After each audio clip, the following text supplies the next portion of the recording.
Hello. Welcome to Graceful Grammar Lessons. This lesson will cover the words fool and full. Let's look at each one individually. Fool is a noun and a verb. As a noun, a person who acts unwisely or imprudently, a silly person. As a verb, to deceive or trick someone. For example, as a noun, he felt like a fool for forgetting her birthday. As a verb, don't let anyone fool you into thinking it's easy.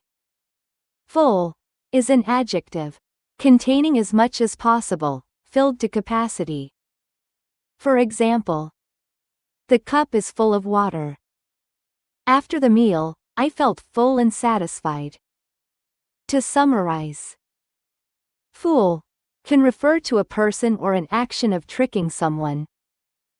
Full describes a state of being filled or satisfied.